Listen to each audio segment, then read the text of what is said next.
Slowly rotating at the edge of deep space, 1,000 kilometers beyond the atmosphere of 21st century Earth, is the Arthur C. Clarke Astronomical Observatory, Starlab.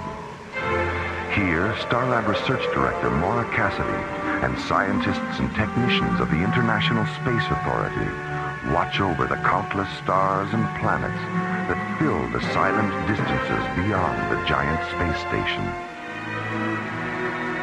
This week, Maura Cassidy and Space Exploration Team Captains John Graydon and Buddy Griff cross the Himalayan parallel and encounter one of mankind's oldest legends on the high plateaus of Tibet, a land whose windswept frontiers guard the extraterrestrial secret of something pale and strange, something which has fallen to Earth during an interstellar journey between alien worlds.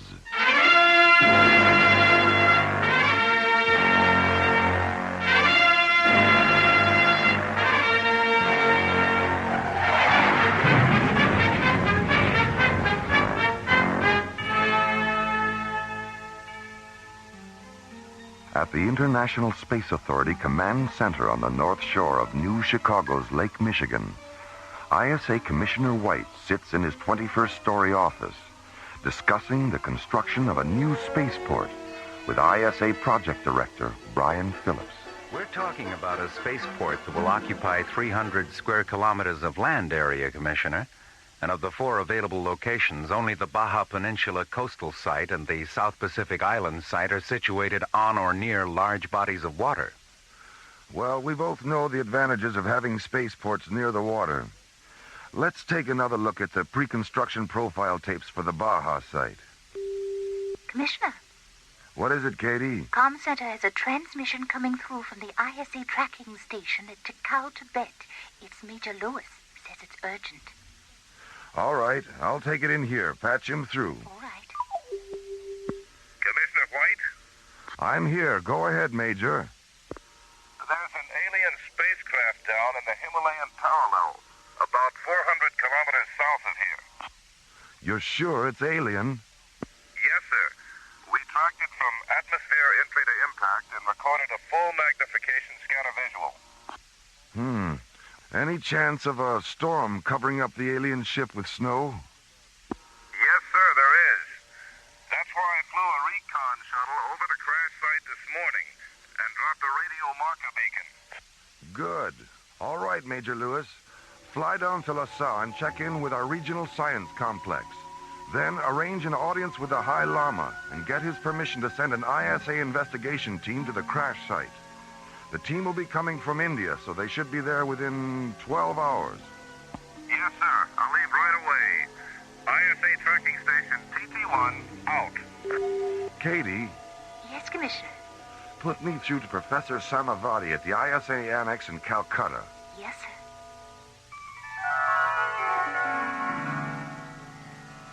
Half an hour after receiving Commissioner White's transmission, Professor Samavati sends an ISA security officer to Calcutta's Royal Hyperion Hotel with a message for Starlab Research Director Maura Cassidy.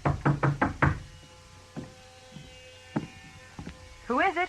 Lieutenant Chapman, ISA Security.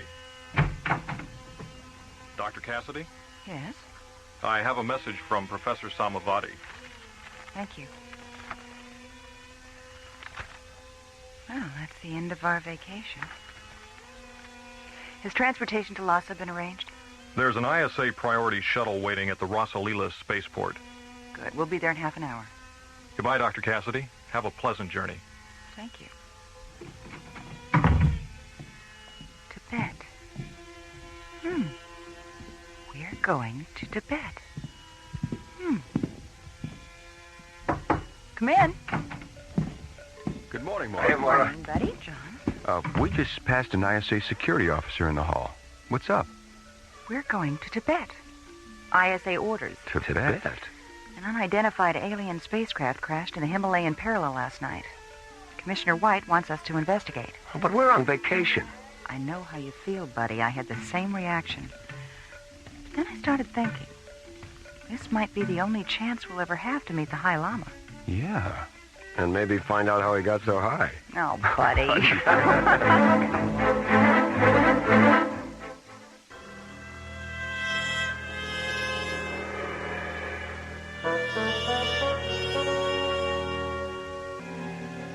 An unidentified alien spacecraft has crashed in the Himalayan parallel, 100 kilometers south of Lhasa, the capital city of Tibet.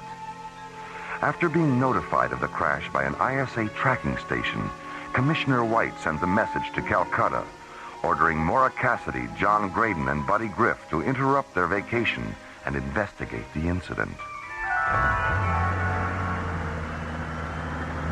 20 minutes later, Maura, John, and Buddy board an ISA jetcopter on the roof of Calcutta's Royal Hyperion Hotel and take off for the Rasa Leela spaceport, located on the Bay of Bengal. I wish we could have spent more time traveling across India. It's really an amazing country. Yeah. So interesting. You know what I like most about it? What? Well, all the things that are holy. I mean, they've got holy cows, holy rivers, holy smoke. Buddy.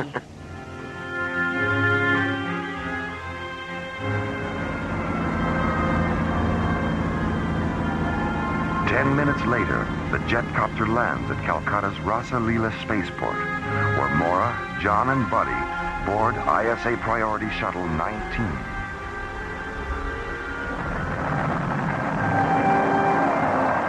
Then, as the new morning sun fills the blue waters of the Bay of Bengal with scatterings of brightness, the shuttle lifts off, banks 90 degrees, and rockets away toward the wind-swept high frontiers of Tibet.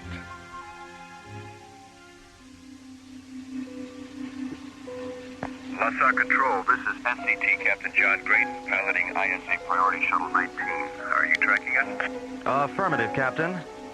Your landing coordinates are vector 031 at subvector 097. Roger. Come in on auto guidance and stay aboard after you set her down. Major Lewis will pick you up in a snow crawler. Roger. Shuttle 19 out.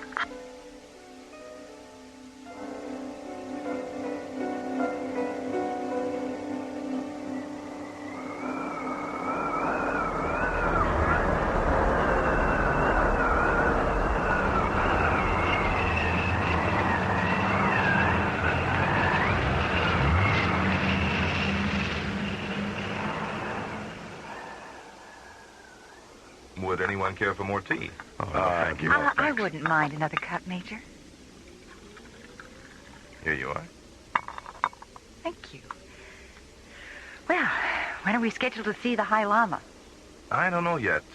Arranging an audience is, well, complicated. Oh?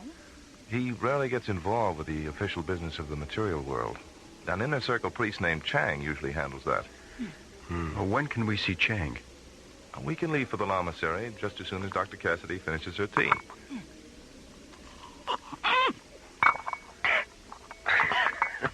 Are you all right, Maura? I think so. You'll have to excuse Dr. Cassidy, Major. Her table manners are usually beyond reproach. Funny.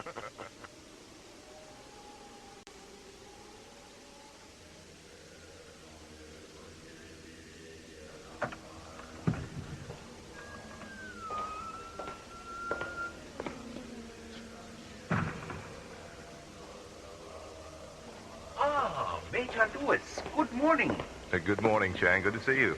I'd like to present Dr. Maura Cassidy, Captain John Graydon, and Captain Buddy Griff. How do you do, sir? Nice to meet you. So, have you traveled here all the way from Starlab to investigate the fallen alien spacecraft? No, we were... You know about Starlab? We are as devoted to transcendental science as we are to the mysticism of our religion. The basic precepts of Theravadan Buddhism and the underlying concepts of astrophysics are quite similar, you know. Yes, I know. Every day we spend on Starlab makes us realize that more and more. Chang, have you mentioned the alien spacecraft to the High Lama? I did not have to. He was aware of its presence even before it entered Earth's atmosphere. Nothing occurs in the immediate universe that the High Lama is not aware of. And because he is concerned for your safety, He has requested that I accompany you on this expedition. Is where we're going really that dangerous? These mountains are haunted by things not of this dimension, Dr. Cassidy. Invisible things that hide in the ice and light and wind, waiting for the intruder to make his first fatal mistake.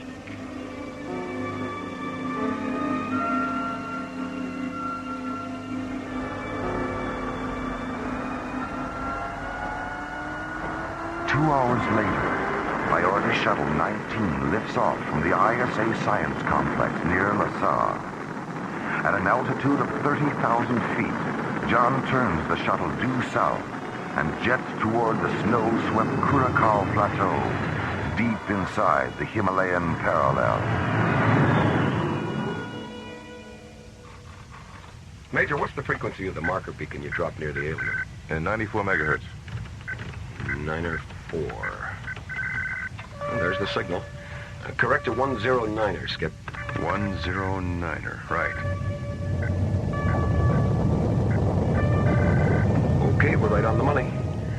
Check your seat harnesses, everybody. We'll be landing in 4 minutes.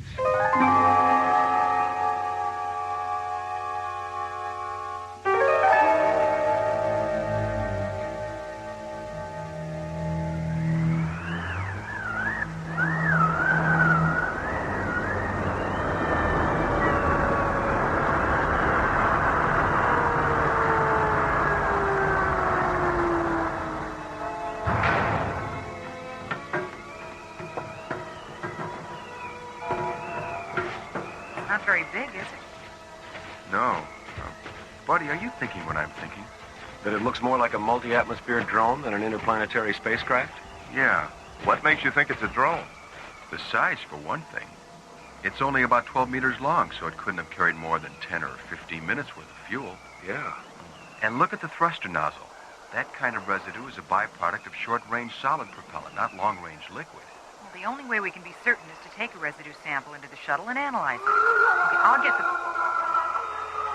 What was that? Sound. Did you hear that? It is the voice of the Yeti. The abominable snowman? His cries have echoed through these mountains for centuries.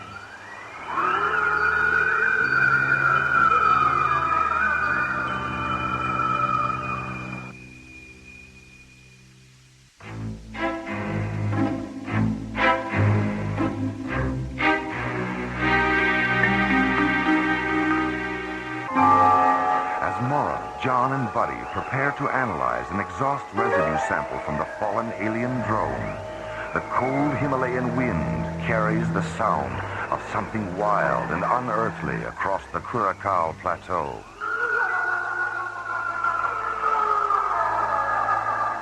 What was that? Sound. Did you hear that? It is the voice of the Yeti. The abominable snowman? His cries have echoed through these mountains for centuries.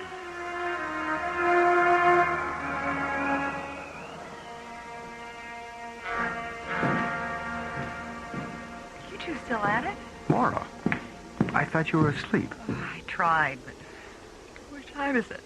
A few minutes past midnight. What about Chang and Major Lewis? They're back in the starboard cabin. Chang's meditating, and Major Lewis is sound asleep. Ooh, it's freezing in here. Why is the port open? Oh, we collected so much scanner data from the drone today, we thought we'd better start indexing some of it. Oh, John here started to nod out, so I opened the port to let in some of that terrific mountain air. I started to nod out. You were the one who fell asleep with your face on the console. Listen. There's something walking around outside. John, the port. Can you see anything? No. It's pitch black out there. Maybe it's a snow leopard or something. What was that? Sounded like a... The drone. Buddy, the floodlights.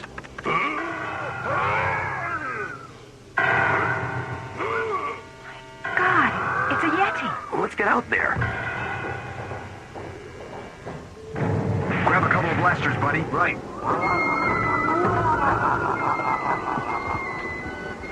Forget it. We'll never catch him in the dark.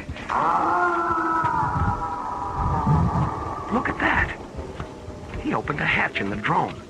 We couldn't even find a hatch.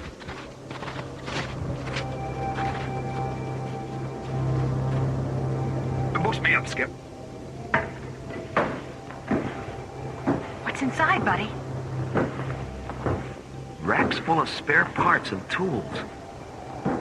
Looks like a maintenance depot in here.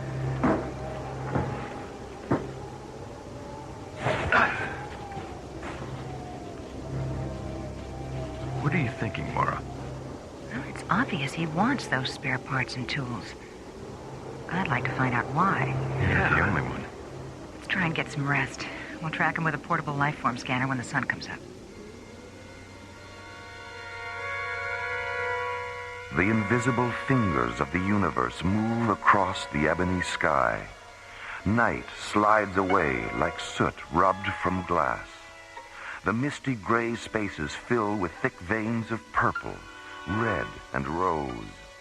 The veins silently rupture, flooding the sky with the dazzling brilliance of this planet's closest star, dawn over the Himalayas.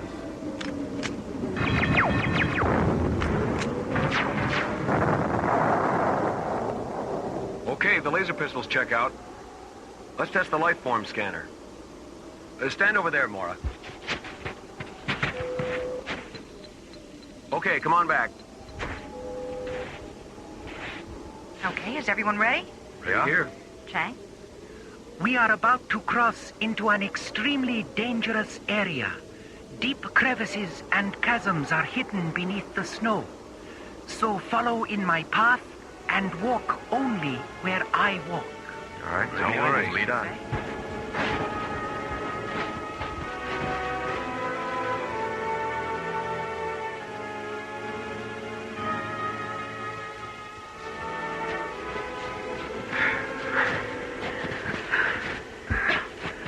It's true what they say about long-distance perception, isn't it? Leave it on the trail 3 hours, and those peaks don't look 1 centimeter closer. Hold it. I'm getting something on the scanner. How far away? 200 meters to the left. Just over that rise. Check your weapons. Right. Chang, if there's any shooting, get behind me. As you wish, Captain Graydon. Okay, let's go. Look at the size of that thing. Looks like it's been there for years. The hatch is open. Come on. You're right, Mora. It is an old ship. John, look at this. The modules on this section of the control console are brand new. Yeah. And it's warm in here. The auxiliary power must be out. John, buddy, there's a hibernation pod over here with 2 baby yetis inside. Are they alive? He's sleeping. Listen.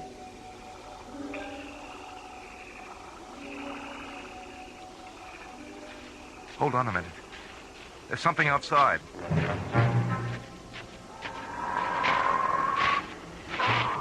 Wait, look at that thing! Major, don't! Damn you, Major. But that thing was about to fall. My children, please don't kill them. God, John, buddy, help me turn him over. Okay. Easy. Easy. Chang, he's bleeding to death. Do something. Captain Griff, my position's pouch on the floor behind you. Here. God, what have I done?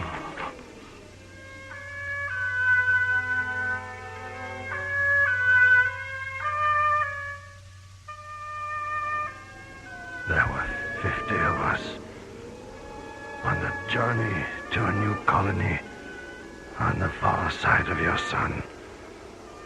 There was an accident. We crashed in these mountains. Mapadani and I were the only survivors. We lived in this ship for over 6 centuries. What became of Mapadani? She died last night after a drone landed.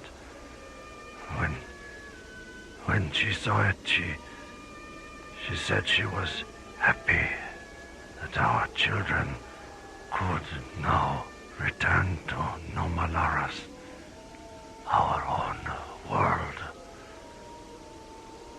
Then her eyes turned to ice. Sariga, why did it take so long for the drone to reach you? So many planets, so many stars, so many possibilities. Stay with him, Chang. I want to see how Buddy and John are coming with the repairs.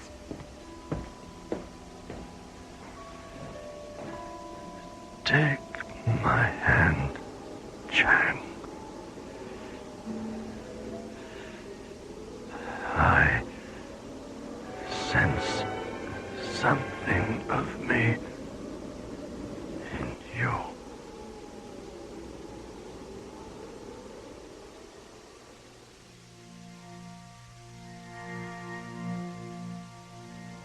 Everything checks out, Mora. We followed Sariga's instructions to the letter. There really wasn't all that much to do. He'd finished most of the repairs himself. What about auto guidance? We cross-checked it 3 times. It's locked on a direct course for Namaloris. And the 2 babies? The hibernation pod's life support system is functioning perfectly. Where's Major Lewis? He's walking around outside. He feels terrible about what happened. He made a mistake, Mora. It could have happened to any one of us. You'd better go talk to him. Good idea. Dr. Cassidy? What is it, Chang? He is dead. He asked that we bury him here. Yes, all right. Set the launch timer for 10 minutes, Buddy. Right. All right. Let's take Sariga away from here.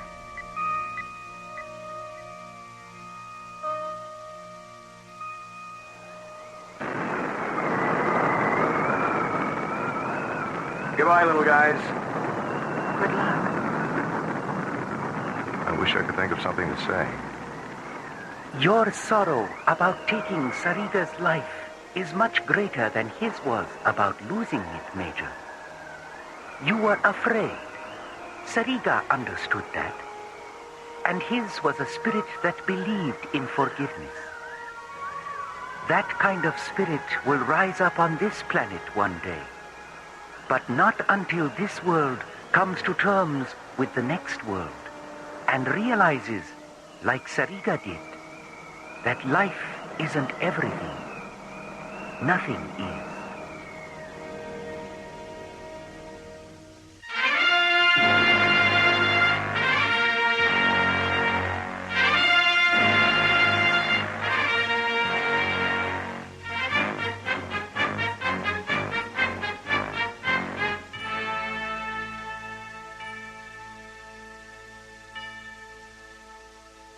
The Himalayan Parallel was written by Ron Thompson and starred Linda Gary, Chuck Olson, Bruce Philip Miller, and the Watermark Players, with special guest stars Philip Clark, Chuck Howerton, and Larry Moss. Associate producer Ron Thompson. Music director Tom Rounds. Engineer Stu Jacobs. Assistant to the producer Jim Cook. Technical consultant Peter Sky. Alien Worlds was created, produced, and directed by Lee Hansen.